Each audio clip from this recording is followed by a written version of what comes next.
मैंने एक सेफ्टी के लिए वॉइस रिकॉर्डर भी ऑन करके रखता हूँ,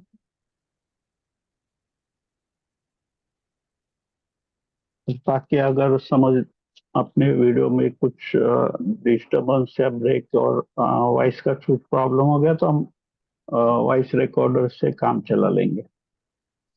तो जहां बैठू वहां छाया जी, सोई तो मालिक हमारी नजर आया जी। तो ये साधना के प्रथम चरण पे तो मालिक का दर्शन नहीं हो पाता। बड़े परिश्रम से गुजरना पड़ता है, तब जाके कहे हम उस अनुभूति तक पहुंच पाते, उस साक्षात्कार तक की घटना क्षण जो कहे हम उस घटना अनुभूति की जो घटना है उस स्थिति में, उस भाव स्थिति में हम पहुंचते हैं। मगर वो पहुंचने के पहले एक लंबा प्रोसेस होता है। मगर यहाँ पे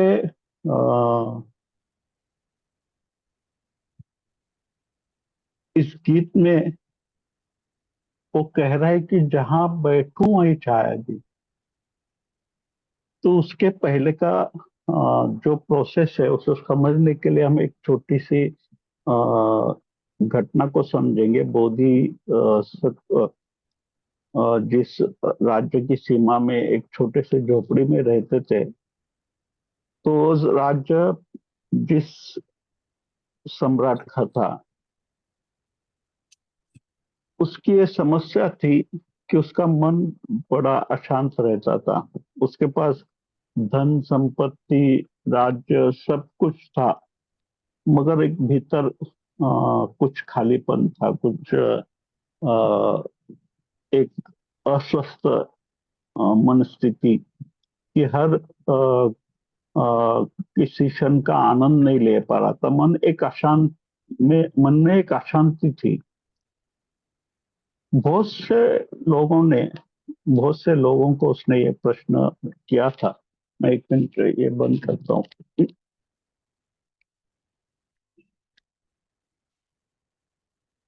बहुत से लोगों को उसने ये प्रश्न किया था कि कैसे मैं शांत हो जाऊं, ये कैसे शांति उपलब्ध हो जाए, मैं बड़ा अशांत हूँ, मन बहुत अशांत है।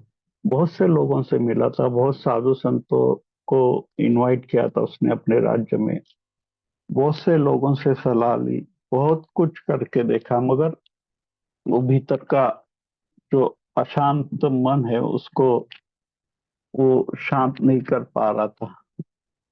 तो किसी ने कहा कि इस राज्य तुम्हारे राज्य की सीमा के बाहर बोधिसत्व नाम का एक अ, भिक्षु है, एक वो पहुंचा हुआ है, और शायद आपके मन को वही शांत कर सकते हैं। आप वहां जाके कोशिश कीजिए कि कुछ शांति मन की अगर आपको उपलब्ध करना चाहते हो। तो हम तो हार गए, हमारे पास जो था हमने दिया, हमने समझाने की कोशिश की, मगर हर बार प्रश्न वहीं पे आके खड़ा था कि मन अशांत है, मन शांत नहीं हुआ है। जब पहली बार उस सम्राट ने कहा कि उस बोधिसत्व को जाकर कहना कि मैं मिलना चाहता हूँ, उसको लेके आओ मेरे राज्य में, मेरे महल में। तो उसे निमंत्रण देने के लिए गए जो सैनिक सिपाही, तो बोधिसत्व ने तो मना कर दिया। उसने कहा कि अगर मिलना है तो आपको यहाँ आना पड़ेगा, मैं नहीं आऊंगा यहाँ राजा के पास। राजा को अगर मिलना है तो राजा मेरे पास आए। तो आखिरकार फिर वो सम्राट रथ में बैठकर उस राज्य की सीमा के पार जहां बोधिसत्व का झोपड़ा था, एक छोटी सी झोपड़ी थी, वहां पे आ गया और मिला उनसे और कहा कि मन बड़ा अशांत है, मैं बहुत परेशान हूँ, बहुत लोगों से मिला हूँ, बहुत लोगों से सलाह मशवरा की, मगर मन शांति नहीं होता। ऐसा नहीं कि मेरे पास कुछ नहीं है। मेरे पास कई सारे धन के भंडार है, बहुत सारा धन है, बहुत संपन्न राज्य है। राज्य में सभी अ, चीजें है, जो मैं चाहूं मैं उपलब्ध कर सकता हूँ। ऐसी कोई चीज नहीं है जिसे मैं चाहूंगा और मैं इसको पा नहीं सकूंगा। मगर फिर भी मेरा मन अशांत है और मैं उसको शांत नहीं कर पा रहा हूँ। बोधिसत्व ने उसको पहले सुन लिया, तो कहा कि इसका मतलब है तुम्हारे समस्या है कि तुम्हारा मन अशांत है। तो सम्राट ने कहा ठीक है, आपने बराबर समझा। मैं, मेरा मन अशांत है, आप कुछ उपाय कीजिए, कोई कुछ ऐसा कीजिए कि मन शांत हो जाए। तो उसने, बोधिसत्व ने कहा ठीक है, अभी तुम मन को लेके आए हो या महल में ही छोड़ के आए हो?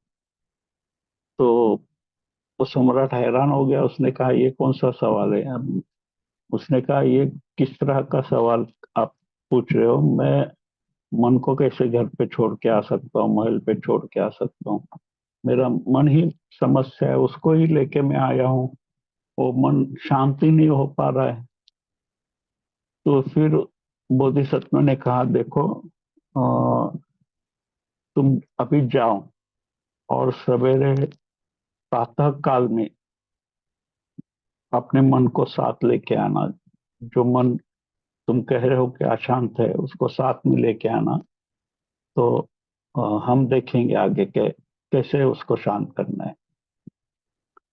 वो सम्राट तो गया, मगर सोचते हुआ गया कि ये बोधिसत्व ये पागल लगता है इसको। पता नहीं ये मेरे समस्या का शायद कोई जवाब नहीं दे पाएगा। मगर उसने सोचा कि अभी इतने लोगों से तो सलाह मशवरा करके हो गया, इतने लोगों से मिल के हो गया। शायद ये बोल रहे कल प्रातः काल आ जाओ तो देखेंगे, शायद कुछ हल निकल पाए। तो प्रातः काल में वो फिर उनसे मिलने गया और आते ही बोधिसत्व ने पहले वही प्रश्न किया कि क्या तुम मन को लेके आए हो? तो उसने कहा आप कैसी बात कर रहे हो? मैं मन को कहाँ ले आने जाने का सवाल है? और तो बोधिसत्व ने कहा तुम चाहते हो ना कि मन को शांत करे, तो रखो मेरे, आपके मन को मेरे सामने रखो, मैं अभी शांत कर देता हूँ। तो सम्राट फिर परेशान हो गया। उसने कहा कि मन को सामने कैसे रखे? कोई वस्तु थोड़ी है, ये कोई चीज थोड़ी है कि इसको ले दिया जा सकता है। इसको सामने कैसे रखेंगे? तो ये आप असंभव सवाल पूछ रहे हो। तो उस बोधिसत्व ने कहा कि देखो, जब तुम मन को सामने हाजिर करोगे मैं उसको शांत कर दूंगा। अभी तुम मन को ही नहीं पाया है, तो उसको शांत अशांत करने का सवाल कहाँ है? एक काम करो, आंखें बंद कर लो और अपने अंदर टटोलो उस मन को जिसको शांत करना है, जो अशांत है। फिर हम देखते हैं। तो उसने आंखें बंद कर ली और वो मन को खोजने लगा भीतर, एक कहाँ से उसको खोजे, कैसे तलाशे। तो बहुत देर तक आंखें बंद करके बैठा रहा। फिर बोधिसत्व ने कुछ समय बाद उसको कहा कि क्या मन मिला आपको? सम्राट ने कहा नहीं। तो उसने कहा कोई बात नहीं है, कल फिर प्रातः काल आ जाओ, कल फिर कोशिश करेंगे। तो दूसरे दिन फिर वो सम्राट गया। फिर वही बात चली। बोधिसत्व उसको कहते थे आंखें बंद करो और उस मन को, अशांत मन को खोजने की कोशिश करो जो तुम्हारे भीतर अशांत है। फिर थोड़ी देर वो आंखें बंद करके बैठा था, कुछ खोजने भीतर जाके गहरे में कि कहाँ उस अशांत मन को कैसे देखा जाए। 2-3 दिन ये सिलसिला चलता रहा। चौथे दिन जब वो आया सम्राट, बोधिसत्व ने फिर वही बात की। आंखें बंद कर लो और वो अशांत मन को अपने भीतर डुबकी मार के उसको तलाशने की कोशिश करो। फिर वो आंखें बंद करके बैठ गया। फिर बहुत देर हो गया, प्रातः काल आया था, सांझ हो गई। सांझ हो गई, सांझ, सूरज ढल गया, रात ने दस्तक दी, रात हो गई। दूसरे दिन का प्रहर, दूसरे दिन सूरज फिर उगा और वो आंखें बंद करके बैठा है सम्राट। फिर जैसे जैसे सूरज थोड़ा ऊपर उठता गया, उस सम्राट की धीरे धीरे आंखें खुल गई और बोधिसत्व ने कहा, मिल गया तुम्हें मन, अशांत मन जिसको खोज रहे थे। मगर इस बार उस सम्राट की आंखों में प्रसन्नता थी, प्रसन्नता थी, एक हंसी थी, एक मुस्कुराहट थी। और उसने कहा, अशांत मन तो नहीं मिला, मगर जिस शांति की मैं तलाश कर रहा हूं, तो गहन शांति मैंने अनुभव ले ली। उस अनुभूति से मेरा मिलना हो गया, जिसको शांति कहते हैं। और वो उस बोधिसत्व के चरणों में गिर पड़ा।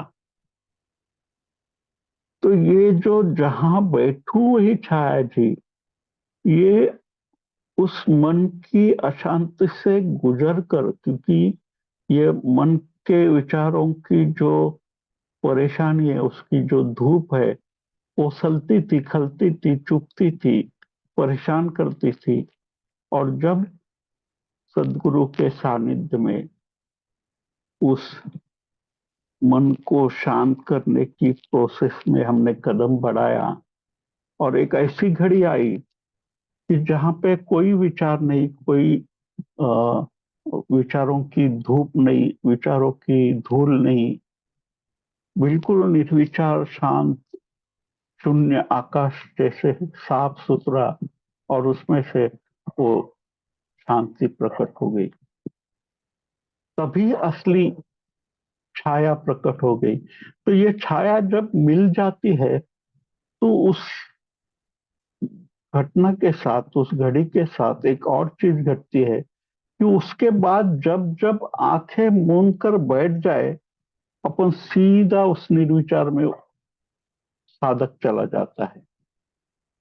तो उसे पहले से फिर से मेहनत करनी नहीं पड़ती है उस शांति को पाने के लिए, उस छाया को पाने के लिए, निर्विचार छाया को पाने के लिए। जहां बैठूं वही छाया जी, ऐसा स्थिति, ऐसी भाव स्थिति उत्पन्न हो जाती है। तो ही तो मालिक मारी नजर आया जी। और जिस मालिक की तलाश में कर रहा था, उसको ढूंढ रहा था, उसको तलाश रहा था, और मेरे आंखें जिसके दर्शन के लिए व्याकुल थे, मैं चाहता था कि उससे मिलना हो जाए, उसका साक्षात्कार हो जाए, मगर वो नहीं हो पा रहा था। वो नहीं, इसलिए नहीं हो पा रहा था कि मेरे मन में विचारों की जो अनमन थी, मन की जो सुलगन थी, मन की जो धूल थी, उस धूल में इतना गुबार उठा दिया था कि सामने का कुछ नजर ही नहीं आ रहा था। मगर ये जब धूल बैठ गई, शांत हो गई, तभी वो दर्शन घटित हो गया। तो ही तो मालिक मारी नजर आया जी। ये छाया जब घटित हो गई निर्विचार की, तभी उसका मिलना हो गया, उस मालिक का मिलना हो गया, परमात्मा का मिलना हो गया, उसका दर्शन हुआ, उसका साक्षात्कार हो गया। तो इस अनुभूति को वो अपने गीतों में संजोया है साधक ने। जहां बैठू वहां वही छाया जी, तो ही तो मालिक मारी नजर आया जी। घेरा घेरा झाड़ झाड़ शीतल छाया, घेरा घेरा झाड़ झाड़ शीतल छाया, मारा सदगुरु देखन आया जी। और फिर ये जो शांति मिली थी, ये जो अनुभूति घटित हुई थी, ये अपने तक सीमित रखना भी गलत बात है। इसे बांटना पड़ेगा, इसको और लोगों तक पहुंचाना पड़ेगा। ये शांति जो मेरे भीतर पकड़ी है, मेरी अकेली ना रहे, मेरे तक सीमित ना रहे। जिस तरह से मैंने इस शांति को पाया है, जैसे मैंने इसको उपलब्ध किया है, जैसे मैंने उस मालिक का साक्षात्कार किया है, जैसे मुझे इस मालिक का दर्शन हुआ है, वैसे और भी कई मेरे जैसे लोग हैं जो तलाश रहे, जो खोज रहे, जो परेशान है इस मन के अशांति से, इस मन के अनबन से, इस मन के विचारों के भवंडर से। तो उनको भी वो दिशा, वो मार्ग दिखाना पड़ेगा कि ताकि तुम भी इस तरह से अगर प्रयास करो तो ये घटी, तो ये स्थिति तुम्हारे साथ भी घट सकती है। और इसी कोशिश में जब साधक का दूसरा सफर शुरू हो जाता है, तभी गहरा गहरा झाड़ी झाड़ शीतल छाया मारो सदगुरु देखना आया जी। याद रखना, जब भी किसी मालिक की तरह सोचना, मालिक के पास कुछ बीज है, और जब बीज बोता है जमीन पे, तो मालिक के भीतर भी एक अ, आस होती है कि हर बीज एक सुंदर अ, वृक्ष उसका बन जाए, उसमें फूल लगे, उसमें फल लगे, उसका गंध दूर दूर तक फैले, उस वृक्ष में हजारों शाखाएं फैले, उसकी छाया में हजारों और साधक शांत होकर अपने आगे का सफर जारी करे। और ये बीज लाखों लाखों के जीवन में वृक्ष, ये बीज रूपांतरित रूपांतरण का काम करता रहे। तो कोई भी माली जब बीज देकर जाता है, तो लौट कर देखने को आता है कि कितने बीजों को उस माली ने फूल में कन्वर्ट किया है, उस कितने जो बीज दिए थे वो अंकुरित हुए हैं। तब जब वो पाता है गहरा गहरा झाड़ झाड़ शीतल छाया, तो जब सदगुरु वो जो पाया है वो बांटना भी शुरू कर देता है, तो उस बांटने में जो बीज अंकुरित हो जाते हैं, खिलते हैं, विकसित होते हैं, रूपांतरित होते हैं, और उनके भीतर से भी वो गंध, वो सुगंध निकलता, वो फूल खिलता है, वो वृक्ष बढ़ता है, अपनी शाखाएं फैलाता है, एक शीतल छाया, डेरा डेरा झाड़ झाड़ शीतल छाया मारो सदगुरु देखना आया जी। तो सदगुरु देखने नहीं आएगा, ऐसा होगा भी नहीं। जब वो देखता है कि हजारों फूल, हजारों बीज अंकुरित हुए, हजारों बीज वृक्षों में रूपांतरण हुए, तो उस मालिक को जितनी खुशी होती है, वैसे ही वो बीज जिसने दिए है उसको भी उतना ही आनंद होता है। तो ये भगवान बुद्ध के समय की घटना है। भगवान बुद्ध के पास भिक्षुओं का बहुत बड़ा समूह था, और हर शाम की तरह उस शाम भी सभी लोग इकट्ठे हुए थे, बुद्ध बात कर रहे थे। तो बुद्ध ने पूर्ण, उनका एक शिष्य था, भिक्षु था, उसको आगे बुलाया और उसको कहा, पूर्ण, बहुत सालों से तुम मेरे साथ हो, मेरे साथ में जो कुछ भी तुमने पाया है, जो उपलब्ध किया है, अभी समय है उस जो भी पाया है उसको बांटने का समय आ गया है। तुम, उसने, पूर्ण ने कहा, आप आज्ञा कीजिए, आप जहां बोलो मैं वहां जाऊंगा। तो बुद्ध ने कहा, नहीं, इसका चुनाव भी तुझे ही करना है, तू कहाँ जाना चाहता है। तो बुद्ध, पूर्ण ने बहुत सोचा, और उसने कहा, उस समय बिहार में सुखा नाम का एक गांव था, जो वहां पे कोई बुद्ध भिक्षु नहीं गया था। वहां के लोग जो थे वो बुद्ध के विरोधी थे, बुद्ध के भिक्षुओं के विरोधी थे। वहां किसी बुद्ध भिक्षु को टिकने नहीं दिया जाता था। लोग उसको मार मार के उस गांव से भगा देते थे। गलती से घूमकर कोई भी बुद्ध भिक्षु वहां आ भी गया तो जब पूर्ण ने कहा कि मैं सुखा में जाना चाहता हूँ, तो बुद्ध ने कहा कि तुम जाना तो चाहते हो, मगर तुम जानते हो तुमने कौन सा गांव चुना है जहां में जाना खतरनाक है। वहां के जो लोग हैं वो तुझे अपमानित करेंगे, तेरी निंदा करेंगे।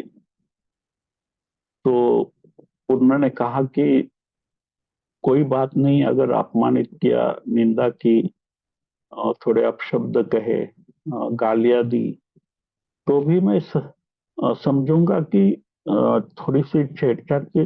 पत्थर तो नहीं मारे, चोटिल तो नहीं किया मुझे।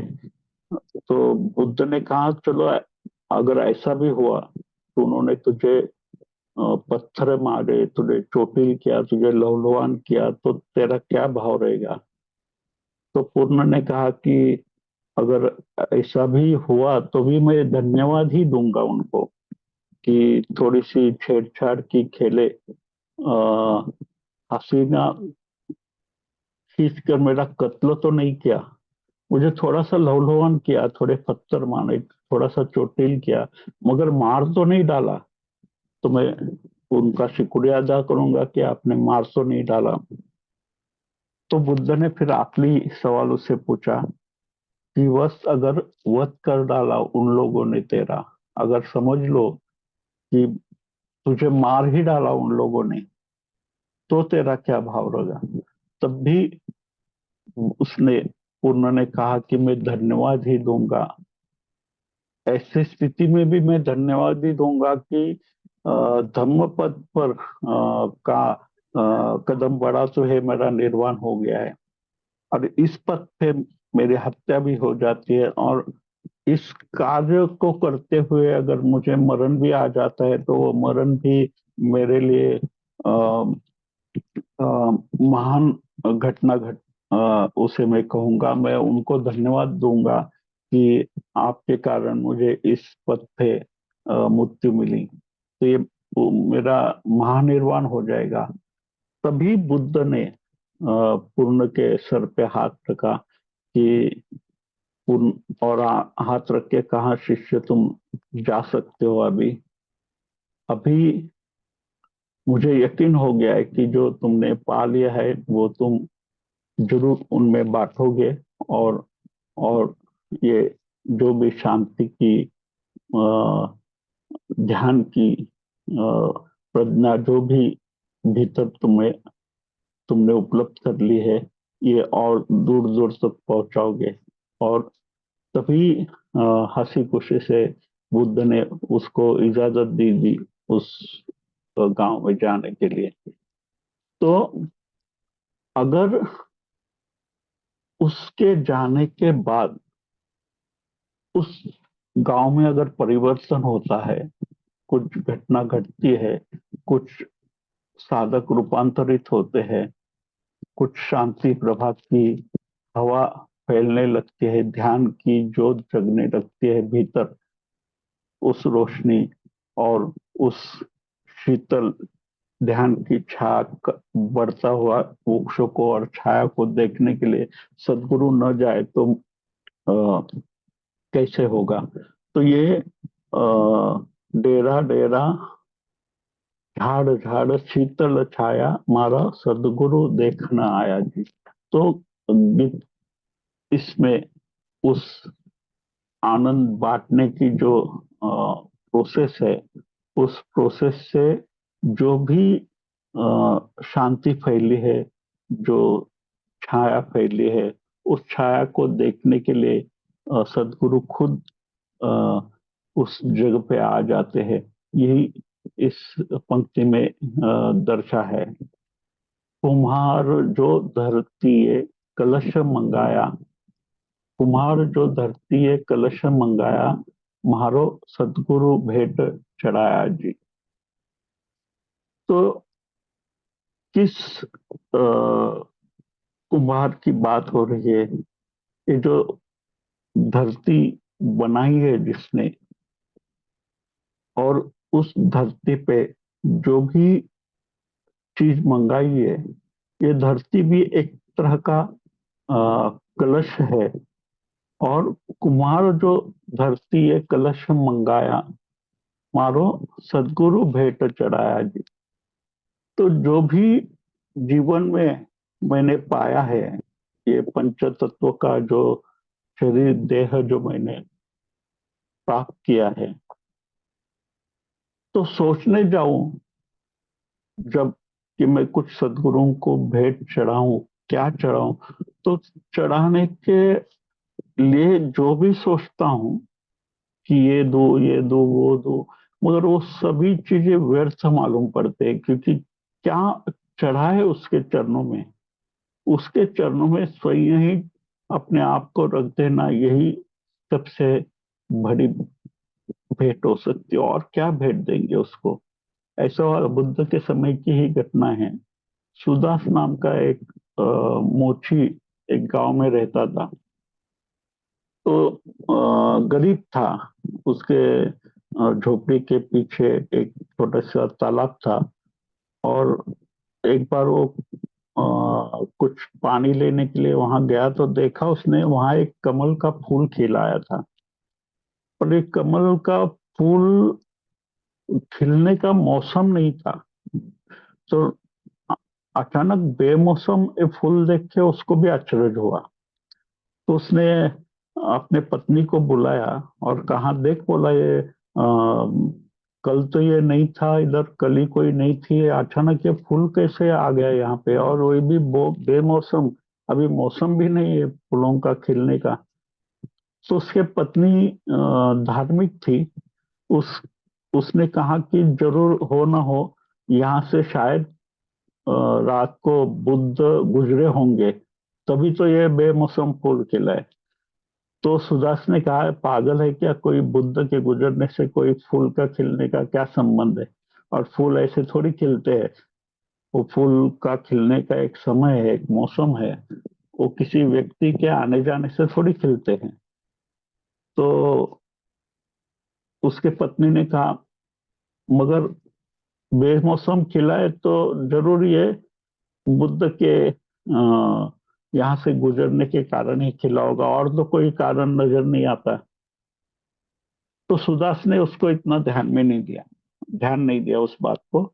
उसने वो कमल का फूल निकाला, और वो जहां से वो उसके पड़ोस से जो व्यापारी था, उससे जो अनाज वगैरह खरीदा करता था थोड़ा बहुत, तो उस दुकान में गया। उसने कहा कि एक बेमौसम फूल क्या है, आप खिला है मेरे पास, आप चाहोगे इसको खरीदना? तो उस दुकानदार ने कहा, अरे आज गांव में बुद्ध का आगमन हुआ है, अगर ये बेमौसम का खिला हुआ कमल का फूल तो मुझे देता, तो मुझे मैं तुझे 2 स्वर्ण मुद्राएं दूंगा। तो वो सुदास हैरान हो गया। एक बेमौसम फूल के लिए 2 स्वर्ण मुद्राएं देने के लिए तैयार हो गया ये आदमी, और ये भी लेकर जाके बुद्ध के चरणों में डालने की बात करता है। तो ऐसा क्या है बुद्ध के चरणों में कि उसके लिए ये 2 स्वर्ण मुद्रा भी उसके लिए कुछ भी नहीं है? जबकि कुछ खरीदना के लिए जाते हैं तो उसमें मोल भाव होता है, नोक झोंक होती है। मगर इसके बुद्ध के लिए जब ये खरीदने चला है तो इसमें मोल भाव नहीं कर रहा है। तो उसने सोचा कि बेच डाले उसको, 2 स्वर्ण मुद्रा अपने को मिलते, क्या और सोचना है। तो तय ही कर रहा था कुछ बात, तो वो सामने रास्ते में एक रथ गुजर रहा था। तो उसने देखा कि वो रथ एक नगर सेठ का रथ था। तो देख के वो उस नगर सेठ के रथ के पास गया, और उसके हाथ में वो फूल देख के वो नगर सेठ के रथ ने कहा, अरे ये बेमौसम फूल इतना सुंदर, ये क्या मुझे दे सकते हो? तो उसने कहा कि अभी मैं इससे बात कर रहा था, ये व्यापारी से, वो मुझे 2 स्वर्ण मुद्राएं देने को तैयार था इस फूल के लिए। तो वो नगर सेठ ने कहा, उस 2 स्वर्ण मुद्रा की क्या बात कर रहा, मैं तुझे 5 स्वर्ण मुद्राएं देता हूँ, ये फूल मुझे दे दो, मैं बुद्ध को मिलने जा रहा हूँ, मैं उनके चरणों में ये भेंट करूंगा। तो सुदास और हैरान हो गया, चलो ये 2 स्वर्ण मुद्रा, ये तो 5 स्वर्ण मुद्रा की बात कर रहे हैं, और ये भी जाके बुद्ध के चरणों में ही देना चाह रहे हैं। तो वो सोच ही रहा था कि मैं 5 स्वर्ण मुद्राएं लेके ये फूल दे दूं, तो पीछे से सम्राट का रथ आया, और सम्राट ने उस सुदास के हाथ में वो फूल को देखा और कहा कि अरे, ये क्या बात है, ये सुंदर फूल, बेमौसम ये कमल का फूल, क्या ये मुझे दे सकते हो? तुम जो चाहोगे मैं दे दूंगा। तो ये तो और भी मुश्किल हो गई, अभी नगर से तो दूर की बात है, सम्राट खुद बोल रहा है कि तू मांग, कितना मांगता है इस फूल के लिए? तो उसने कहा, आप कितना दे सकते हो, क्योंकि ये नगर से तो 5 स्वर्ण मुद्राएं बोल रहा है। तो उसने कहा, 5 क्या, मैं तुझे 10 दूंगा, चाहे तो 100 स्वर्ण मुद्राएं ले ले, मगर ये फूल दे दे। अभी तो बात बड़ी अचरज में हो। तो उन्होंने कहा, ये आप पागल तो नहीं हो गए? इसकी कीमत एक दो स्वर्ण मुद्रा की भी नहीं है, और 100 स्वर्ण मुद्रा की कहाँ बात कर रहे हो आप? तो उसने कहा, अरे ये बेमौसम खिला है, और मैं बुद्ध से मिलने जा रहा हूँ, तो उनके चरणों में भेंट कर दूंगा, मुझे प्रसन्नता होगी। तो सुदास कुछ देर तक सोचते रह गया। उसने कहा कि नहीं, मुझे अभी ये बेचना नहीं है, मुझे देखना है कि ये कौन बुद्ध है कि जिसके चरणों में ये फूल रखने के लिए 100 स्वर्ण मुद्राएं भी कोई देने को तैयार है। तो जरूर कोई कीमती चरण होंगे, तो जाके तो देखते हैं कि ये क्या माजरा है। तो उसने कभी कभी इससे पहले कभी वो बुद्ध से मिला नहीं था,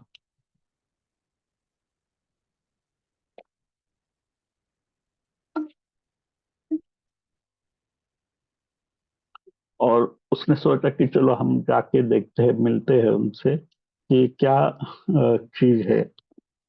और उसने सम्राट से फिर वो फूल देने से इनकार किया, और खुद ही उस रास्ते पे चल पड़ा जहाँ सब लोग बुद्ध को मिलने के लिए जा रहे थे। वो जहाँ पे रुके थे बुद्ध, वो उस जगह पहुंच गया, और बहुत बहुत सारी भीड़ थी। वो थोड़ा नजदीक गया, उसने बुद्ध के सामने वो फूल रखा, और कहा कि मैं आपके चरणों में रखना चाहता हूँ, आप स्वीकार करें। बुद्ध ने वो फूल हाथ में लिया, उसको स्वीकार किया, और मुस्कुराए उसको देखकर, और बोला, क्या चाहते हो?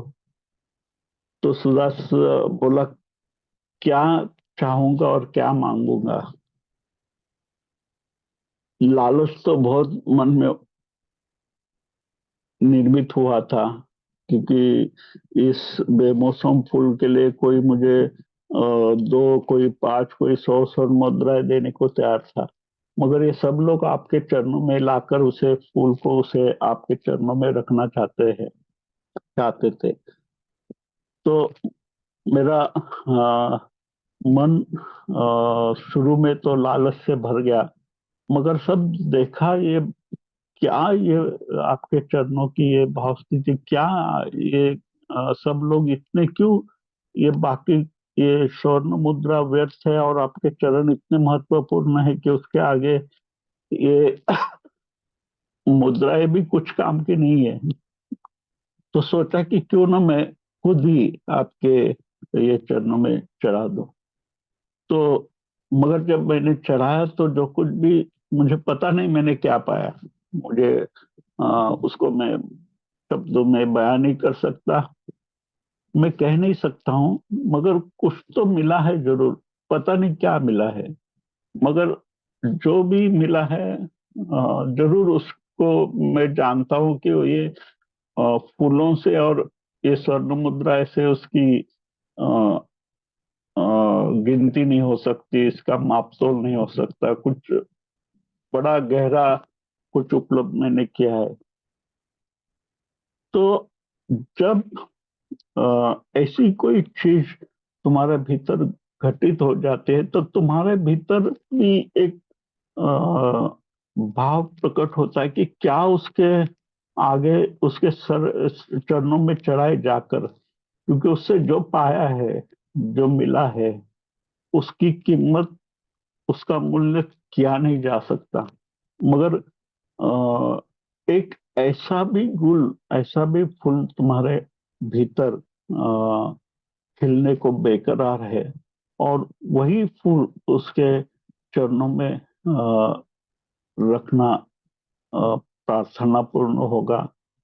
वो अ, अ, बाकी बाहर के पेड़ पौधों में खिले हुए फूल से ज्यादा तुम्हारे भीतर खिले हुए अनुभूति के फूलों को उनके चरणों में रखना, उससे बड़ी भेंट और क्या सकती है। तो ये जो भी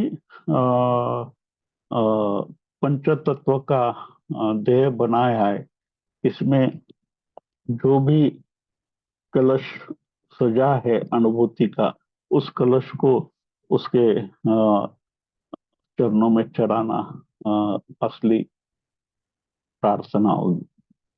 तन भर ताला शब्द भर कुंजी, तन भर ताला शब्द भर कुंजी, मारो सदगुरु खोल बताया जी।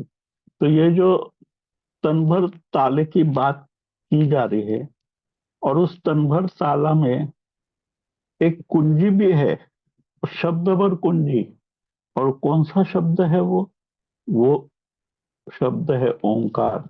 ये ओम जो है वो कुंजी है उस ताले को खोलने की।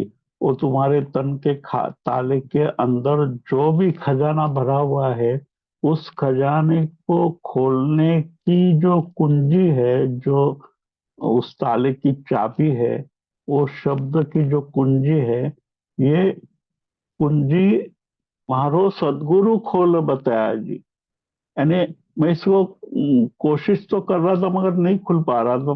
कोशिश की नहीं थी ऐसा नहीं था, बहुत सारी कोशिश की थी, बहुत अलग अलग तरीके से ढंग से प्रयास किया था, मगर ये खुल नहीं पा रहा था।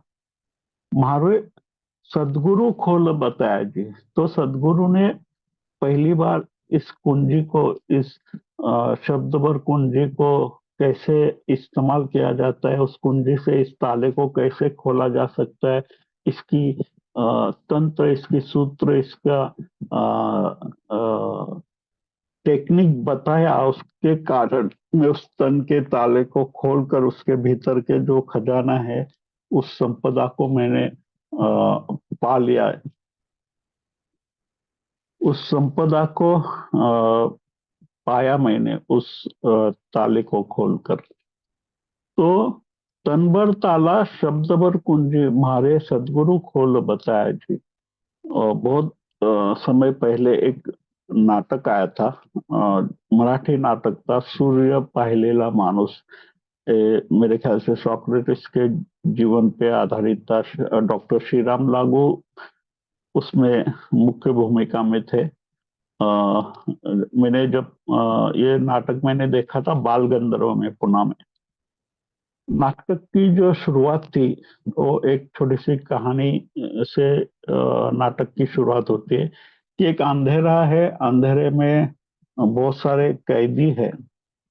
उस कैदी में जो प्रमुख पात्र है, जैसे कि डॉक्टर लागू है, जैसे बाकी के कैदी, एक कल्पना करो कि एक कारागृह है, कारागृह में बहुत सारे कैदी है, और वो कारागृह ऐसा है कि पूरा अंधार है, वहां पे रोशनी का कोई ठिकाना ही नहीं, पूरे अंधार कोठरी है।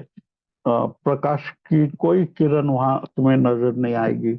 और उसमें से एक कैदी जो उस खिड़की के पास जाता है, और बड़े मेहनत से प्रयास करके वो उस सांकल को तोड़ता है, उस ताले को तोड़ता है, और जो वो खिड़की पे लगा लगा था, और धीरे से देखता है तो पहले तो उस प्रकाश को सही नहीं पाता, क्योंकि इतने दिनों से, इतने सालों से उस प्रकाश को देखा नहीं था, उस सूरज की रोशनी को देखा नहीं था।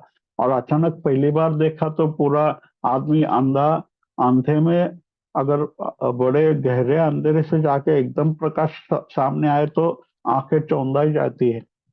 ऐसी स्थिति उस कैदी की हो गई थी। तो उसने सोचा कि ये धीरे धीरे उसने अभ्यास किया उस रोशनी से आंखें मिलाने का।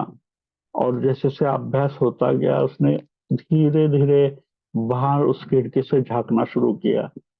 तभी उसे पता चला कि इस जिस अंधार कोठरी में, इस कारागृह में हम रह रहे हैं, ये बाहर की दुनिया कितनी हसीन है, कितनी खूबसूरत है, कितना यहाँ पे बाहर कहीं पे वृक्ष है, कहीं पक्षी चिलबिला रहे हैं, कहीं पे आसमान में बादलों का, अ, पवन का झोंका आ रहा है।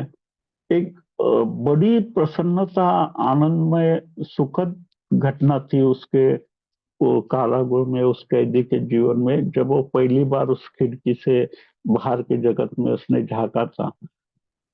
तो जाहिर है, जब पहली बार कोई उसको उपलब्ध कर ले उस आनंद को, तो वो जरूर चाहेगा ना कि और लोगों को भी उसका आनंद मिले। तो वो और कैदियों को निमंत्रण देने लगा, पुकारने लगा कि आओ यहाँ पे नजदीक आओ, इस खिड़की के पास आओ और देखो तो ये खिड़की के बाहर झांक के कितनी सुंदर ये जगत है, इसके बाहर का जगत।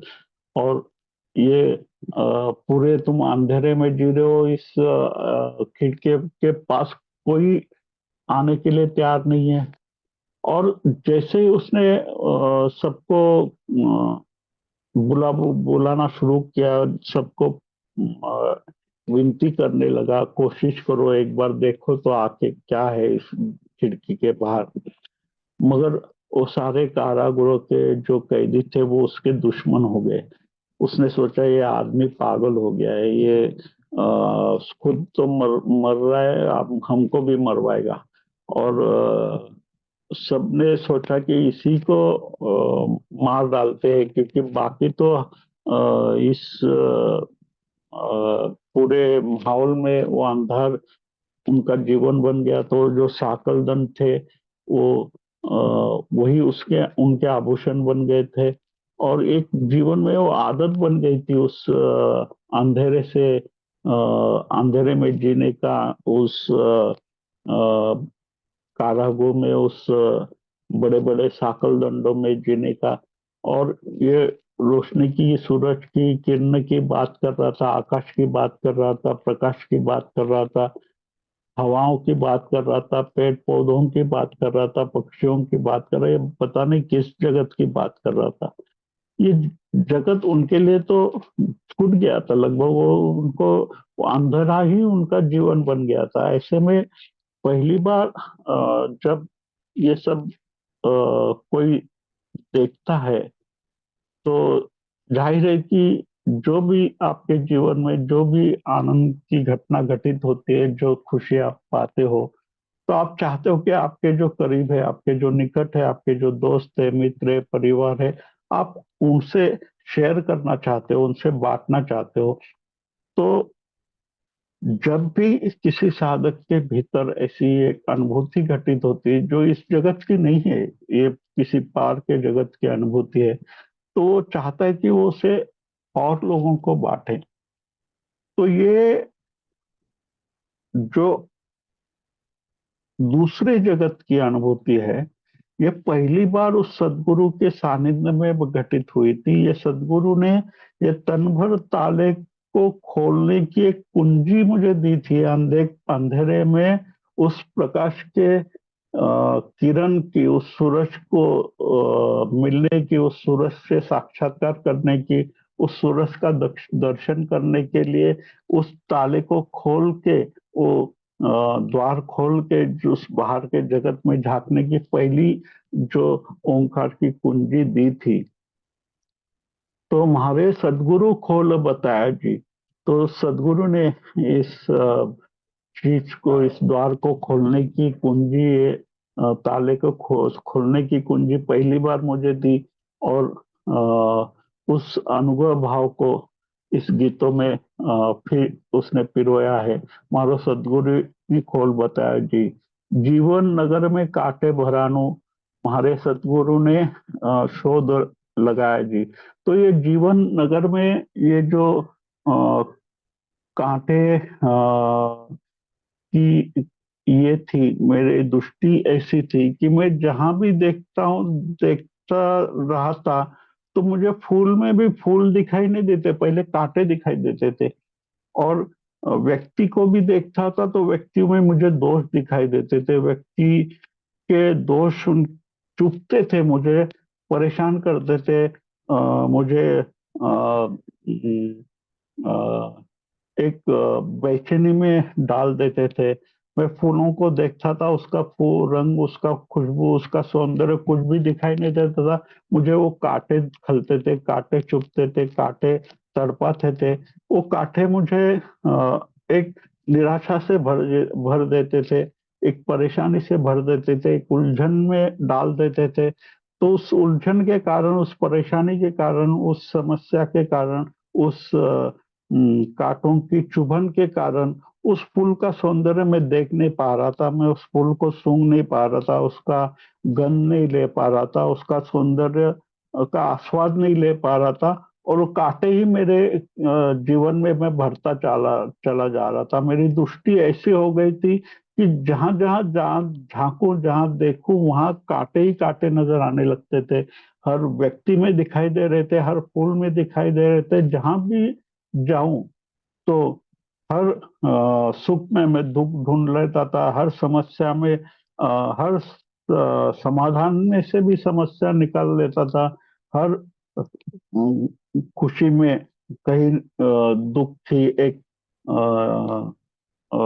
तस्वीर मुझे देने लगती थी। तो ऐसे स्थिति में हमारे सदगुरु ने शोध लगा दी। तो सदगुरु ने उसके सानिध्य में, सदगुरु के निकट रहने के बाद, उसके सानिध्य में उसने मुझे नई दृष्टि दी। उसने खोजने की एक नई दृष्टि दी कि उस दृष्टि को पाने के बाद मैं जिस कांटे को भी देख रहा हूँ तो वो मैं फूलों में रूपांतरित होता जा रहा है। मैं व्यक्तियों को भी देख रहा हूँ तो वो व्यक्ति मेरे लिए व्यक्ति नहीं रहकर परमात्मा जा रहा है। तो ये जो बदल हुआ है जीवन में, ये उस सदगुरु के कारण हुआ है, उनके निकट रहने के कारण हुआ है। उन्होंने जो दृष्टि मुझे दी है, जो अंतर्दृष्टि उनके सानिध्य में मुझे उपलब्ध हुई है, उस दृष्टि के कारण मुझे सारों तरफ अभी जो भी देखता हूँ वहां फूल ही फूल नजर आते हैं। कांटे मेरे जीवन से खो गए हैं। हर कांटों को फूलों में रूपांतरित करने की किमया मेरे सदगुरु ने मुझे दी है।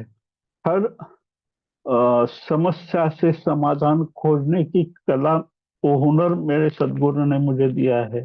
हर दुख को सुख में रूपांतरित करने की अ, एक खूबी उस सदगुरु के सानिध्य में मुझे मिले। हमारे सदगुरु ने शोध लगाया जी। तो ये जो भी दुख पीड़ा समस्या है, ये कांटे की भांति चुभती थी, अभी उसका रूपांतरण करने की किमया मैंने हासिल कर दी है। दोई कर जोड़ू, दोई कर जोड़ देना, मने केसर तिलक चढ़ाए जी। ये आखिरी का जो गीत की पंक्ति है, एक कृतज्ञता का सबसे गहरा भाव है। दो ही कर जोड़े, यानी दोनों कर को जोड़कर उस नाथ के प्रति, उस सदगुरु के प्रति अपना कृतज्ञता का भाव प्रकट करने की एक भाव प्रकट करने की कोशिश की जा रही है। माने केसर तिलक चढ़ा जी। तो जो भी ये रूपांतरण की किमिया घटित हो गई जीवन में, उस रूपांतरण की कीमिया में जो कुछ भी मैंने पाया है उसको दोनों हाथ जोड़कर उस सदगुरु के सामने मैंने केसर तिलक चढ़ाने का प्रयास किया है। केसर तिलक जो है वो एक प्रकार का प्रतीक है। केसर एक क्रांति का रंग है, एक ऊर्जा का रंग है, प्रेम का रंग है, एक उगते हुए सूरज का उसमें संकेत है। तो जिस सदगुरु के सानिध्य में मेरे भीतर का सूर्योदय हुआ है, उस अंधेरे से आकाश में वो बादलों को चीर कर वो सूरज का दर्शन हुआ है, तो ये गहरी अनुभूति एक कृतज्ञता के भाव में जब प्रकट करे सदगुरु के सामने, तो कैसे करे। वहां पे शब्द खो जाते, हाथ जोड़े जाते हैं, आंखों से आंसू टपकते हैं, और बस कांपते हाथों से एक केशर तिलक उसको लगाया जा सकता है कि ये इन्हीं सदगुरु के सानिध्य में, उनके आशीष में, उनके आशीर्वाद में ये फूल खिला है भीतर का, अंतस का। तो एक गहरे कृतज्ञता का भाव इस गीत से प्रकट प्रकट किया जाता है। तो ये कृतज्ञता का जो भाव है, मैंने सुना एक शिकारी शिकार के लिए गया था, बीच में रास्ता भूल गया और एक ऐसी जगह आ गया जहाँ पे वो रास्ता भटक गया था, जंगल में खो गया, कुछ खाने के कुछ उपलब्ध नहीं था। बहुत तलाश की, बहुत थक गया था, चल रहा था, कोशिश कर रहा था कैसे अपने वापस अपने मार्ग में लौट जाए, मगर अंधेरा हो गया, कुछ सूझ नहीं रहा था, रास्ता दिखाई नहीं दे रहा था, दिशा मिल नहीं रही थी, कुछ अंदाज नहीं आ रहा था कि वो कैसे अपने लौटने का मार्ग फिर से पाले, और फिर से जहाँ से आया उस गांव में, उस घर में लौटे। तो वो परेशान था, कुछ भूख इतनी लगी थी कि बोला भी कुछ तो खाने के लिए यहाँ पे कोशिश करना चाहिए, कुछ मिल जाए, कुछ फल फूल खाने के लिए। तो कोशिश की तो उसको कुछ फल वहां मिले, एक पेड़ था उसमें कुछ फल लगे थे, तो कुछ ने कुछ फल उस पेड़ के निकाल लिए, और एक कुछ 5-6 फल उसने तोड़ लिया और धीरे धीरे एक एक खा लिया। पहले जो खाया तो बहुत मीठा था, इतना स्वाद था कि क्या बताए। जो इतना भूखा था तो जाहिर है कि भूखे में उस फल की मिठास थोड़ी और बढ़ गई, और वो फल का आनंद ले रहा था, उस फल को चख रहा था, उसको स्वाद खा रहा था, आनंद ले रहा था। एक फल खत्म हो गया, दूसरा उसने लिया, वो खाने लगा। अभी भी आनंद मिल रहा था, मगर वो पहले फल में जो मिठास थी, पहले फल में जो आनंद आया था, वो दूसरे फल में इतना नहीं आया। धीरे धीरे उसके जो आनंद की या तृप्ति की जो तीव्रता थी वो कम होने लगी। तीसरे चौथे पांचवें फल तक उसका बिल्कुल वो खाने के लिए खा रहा था, केवल भूख लगी थी, खा रहा था। मगर वो जैसे जैसे उसकी भूख मिटती गई, उसके फल का स्वाद इतना आनंदमय और तृप्तिदायी नहीं रहा उसके लिए। तो आखिरी फल तो उसने फेंक ही दिया।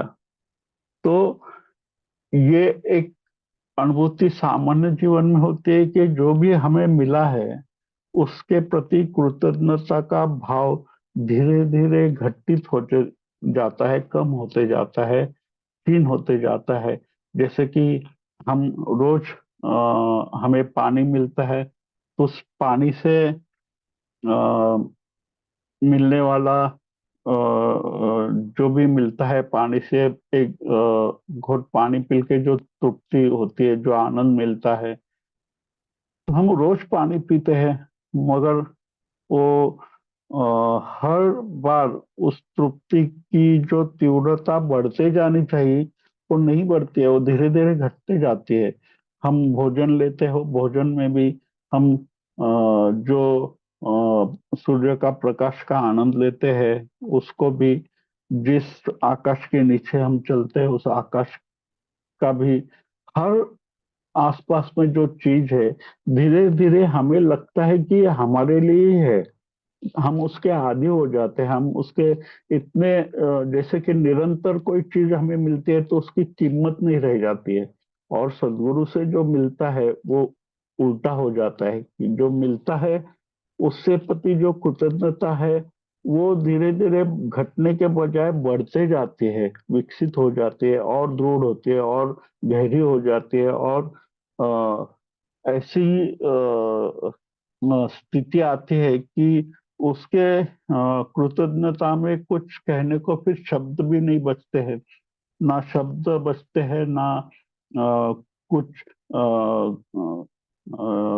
क्रिया करब बचता है, किस अदा से, किस तरीके से, किस विधि से, किस ढंग से उसको शुक्रिया अदा करे, किस तरह से अपना कृतज्ञता भाव व्यक्त करे। तो हम केवल हाथ जोड़ के उस सदगुरु को याद करते हैं, उसके भीतर ही भीतर तिलक लगाते हैं। एक तिलक सदगुरु की मूर्ति को, एक तिलक हम अपने सिर के ऊपर लगा लेते हैं, उसके स्मरण में कि इसी जो भी ये मिला है सदगुरु के जरिए, ये मेरा कृतज्ञता भाव ताजा रहे, ये खिलता रहे, फूलता रहे, ये विकसित होता रहे, दृढ़ होता रहे, ये गहरा होता रहे, ये खो न जाए, ये इस हर सांस के साथ इसकी निरंतर तीव्रता बढ़ती जानी चाहिए। ऐसी एक भाव स्थिति उस भक्त के, उस साधक के मन में प्रकट होती है। और आज के इस गीत मंथन में उपस्थित अभी सभी साधकों को, भक्तों को मैं प्रार्थना करता हूँ कि ऐसे ही अनुभूति की फूल तुम्हारे भीतर भी खिल जाए। और ये जो डेरा डेरा झाड़ आज शीतल छाया, मारो सतगुरु देखने आया जी। और ये जिस मालिक के दर्शन की बात इस गीत में की जा रही है, जिस परमात्मा की बात की रह रही, ऐसे ही अ, उस वास्तविक सत्य का तुम्हारा साक्षात्कार हो जाए, उस असली मालिक का दर्शन तुम्हारे भीतर से तुम्हारे जीवन में वो अनुभूति का क्षण घटित हो। और जहाँ आंखें मूंदे वहां वो छाया आपको भी फिर से आपके जीवन में भी प्राप्त हो। जहाँ बैठू वहां छाया जी, गुरु जी जहाँ बैठू वहां छाया जी। ऐसी स्थिति आपके जीवन में भी जल्दी आए, इसी प्रार्थना के साथ मैं आपसे विदा लेता हूँ। और इतने देर तक आप सबने इतने प्यार से सुना, ये सारे तांत्रिक समस्या के का बावजूद भी, तो मैं आप सबको धन्यवाद देता हूँ। आप सबके आभारी अनुभव अनुभव आपके प्रति व्यक्त करता हूँ। और आप सबके भीतर भीतर बैठे परमात्मा के प्रति मैं प्रणाम करता हूँ, मेरे प्रणाम स्वीकार करें। धन्यवाद। जय